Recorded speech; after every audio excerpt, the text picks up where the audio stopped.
tous les acteurs qui ont incarné Batman à l'écran, 3 ont tendance à sortir du lot. Ben Affleck, Christian Bale et Michael Keaton.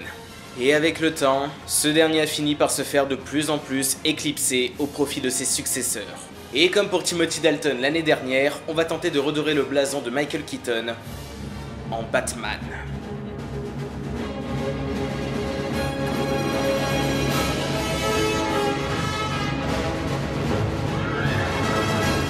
Lorsque Michael Keaton a été annoncé dans le rôle du Chevalier Noir dans les Batman de Tim Burton, que ce soit les producteurs ou même le public, tout le monde semblait unanime pour dire qu'il n'avait tout simplement pas la carrure pour le rôle. Imaginez si Twitter existait à l'époque, je suis persuadé que les gens auraient été encore plus violents qu'avec Ben Affleck. Un acteur plus proche de la comédie, un nom pas assez bankable pour l'industrie, et un physique pas forcément taillé pour le rôle. Mais pourtant Burton va insister encore et encore. Et putain il a bien fait. Le choix de Michael Keaton est pour moi le plus pertinent. Car lorsque l'on joue un héros masqué, la question de l'identité qui doit rester secrète n'est pas à prendre à la légère. Et le Bruce Wayne de Keaton, c'est un homme passe-partout. Un physique tout ce qu'il y a de plus banal, et qui ne sort pas plus du lot qu'un autre. Et c'est là où l'idée de prendre cet acteur en particulier est absolument brillante. Il est insoupçonnable. Le souci que j'ai avec les choix d'acteurs qui ont suivi, le fait d'avoir pris des physiques limite Playboy, c'est que j'ai l'impression que c'est limite marqué sur leur tronche que ce sont des super-héros, rendant le sujet de l'identité secrète assez peu crédible. Alors qu'avec Michael Keaton, on ne se pose jamais la question. Rien que de l'imaginer en Batman paraît juste délirant. Bruce Wayne, why are you dressed up like Batman? Because he is Batman, you moron. Même les personnages du film ont du mal à y croire, c'est dire. Du coup, la véritable question à se poser, c'est va-t-il être crédible en Batman? Le fait de prendre un acteur insoupçonnable ne fait pas tout. Sinon, on prend Mimi Mati dans le rôle. Donc, qu'est-ce que cela donne avec le costume? I'm not going to kill you. I want you to do me a favor. I want you to tell all your friends about me. What are you? I'm Batman. Nom de Dieu, c'est le jour et la nuit. Lorsque Keaton enfile le costume, il est charismatique. C'est tellement à l'opposé de son Bruce Wayne maladroit, décalé du monde qui l'entoure, que je m'étais longtemps demandé s'il ne changeait pas d'acteur pour les scènes en costume. Alors que non. Le changement est impressionnant, et démontre le grand talent de Keaton. Quand il est Batman, son regard est juste glaçant. Il arrive à traduire rien qu'avec ses yeux, toute la rage et la flamme qu'il a en lui. Et cette voix, oh cette voix! The police have got it wrong. They're looking for one product. The Joker's tainted hundreds of chemicals at the source. Sa voix rauque et silencieuse me donne des frissons dans tout le corps. On est bien loin des grognements de Christian Bale ou de la voix trafiquée artificiellement de Ben Affleck. Keaton, lui, est naturel dans le rôle. Il ne force à aucun moment son jeu et donne l'impression de véritablement incarner le rôle plutôt que de simplement le jouer. Il le fait d'une façon sobre, certes, mais intimidante. Et pour moi, cette façon de jouer correspond parfaitement à la représentation du Batman dans ses films. Le Batman de Tim Burton, c'est un monstre sombre et terrifiant qui terrorise les criminels. Il erre tel un Michael Myers, avec une façon de se déplacer mystique et limite surnaturelle. Il y a une vraie atmosphère qui se dégage autour de ce Batman.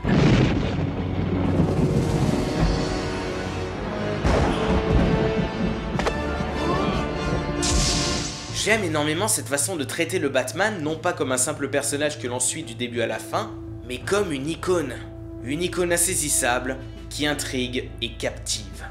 Le fait de ne pas trop le montrer, c'est ce qui le rend encore plus fascinant. Et pour moi, c'est comme ça que l'on doit montrer un tel personnage, comme une présence bilieuse de la nuit. Et trop le voir retirerait toute l'aura du Batman. Un mystère plane constamment autour du personnage. On sent que c'est quelqu'un qui a un passé sombre, que l'on arrive à entrepercevoir certes petit à petit, mais qui reste une énigme floue et insondable. Et un personnage tel que le Batman, qui est censé impressionner et générer de la peur, doit garder une grande part d'ombre autour de lui. Et on doit donc en savoir le moins possible sur lui, mais juste ce qu'il faut pour le découvrir au fur et à mesure et lui apporter une profondeur intéressante. Avec le Joker, une partie de son passé jusque-là imperceptible nous est révélée. Ses motivations par le biais d'une seule scène. Une scène glaçante où on apprend que le Joker a tué les parents de Bruce Wayne quand il était petit et lui a fait perdre une partie de son humanité. Un magnifique exemple d'une des règles les plus connues du cinéma, show, don't tell.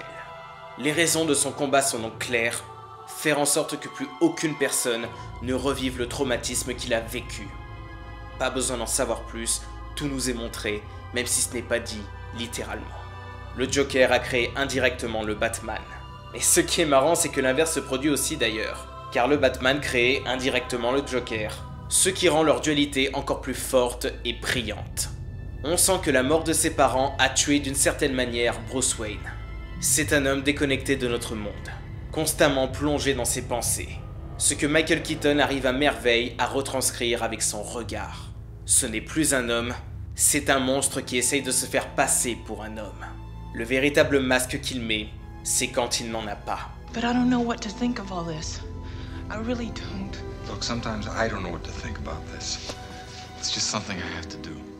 Why? Because nobody else can. À une époque où de nos jours tout nous est expliqué et qu'il n'y a plus vraiment de place au mystère, je ne peux qu'apprécier encore plus ce parti pris de faire de Batman une figure de l'ombre mystérieuse. Ce qui correspond bien à la vision que je me fais du personnage, et le rend du coup encore plus envoûtant et attirant. Ces apparitions sporadiques font qu'elles deviennent encore plus réjouissantes. Lorsque l'on attend 13 minutes de film dans Batman Returns par exemple, que l'on voit enfin Bruce Wayne entouré de noir, perdu dans ses souvenirs, et que le moment est venu pour lui d'intervenir, l'orgasme visuel et auditif est total.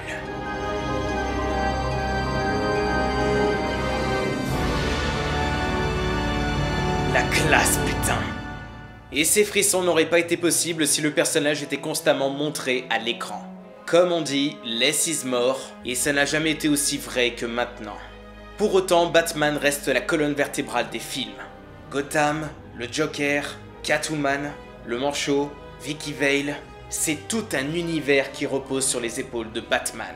Et la différence avec les films de super-héros classiques, c'est que le Batman n'est pas notre ami.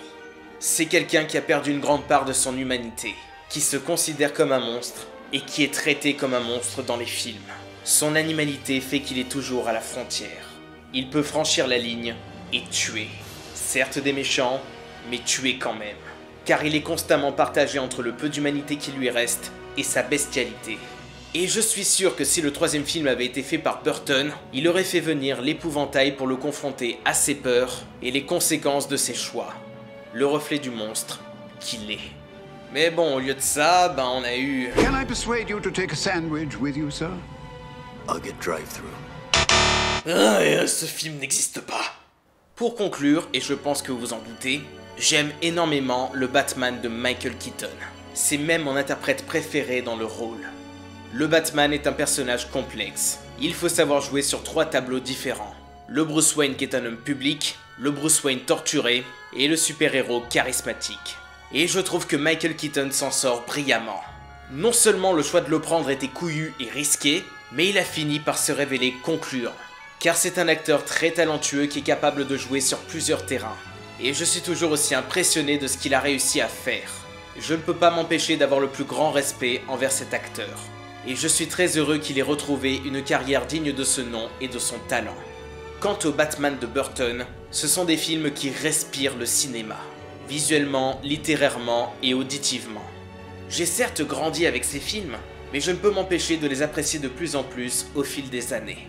C'est tellement rare de nos jours de voir des films de super-héros aussi artistiques et avec une aussi forte personnalité. Et oui, je n'ai pas honte de le dire, les Batman de Burton sont mes films Batman préférés. Je sais que beaucoup pensent au Dark Knight dans ces cas-là, et je ne peux que vous comprendre. Mais à choisir entre un Batman mystique et gothique et un Batman réaliste et terre-à-terre, moi j'opte pour le premier choix. Bien que les deux visions ne sont absolument pas comparables et qu'elles se valent toutes les deux. Me concernant, j'ai une préférence pour la vision de Burton. Je considère ces films comme de véritables œuvres d'art. La mise en scène, les acteurs, le traitement des personnages, l'écriture, la musique, absolument tout m'envoûte dans ces longs métrages. Et à chaque fois je suis subjugué par l'ambiance qu'a réussi à mettre en place Burton dans ces 2 films. Ce qui me fait encore plus enrager de savoir qu'il n'a pas pu faire de 3e film Batman, au détriment d'un film moins sombre et beaucoup plus commercial. Ce qui était exactement ce qui s'est passé de nos jours en fait, Un film jugé beaucoup trop sombre, remplacé par un film plus léger et commercial. Décidément vous apprenez pas de vos erreurs.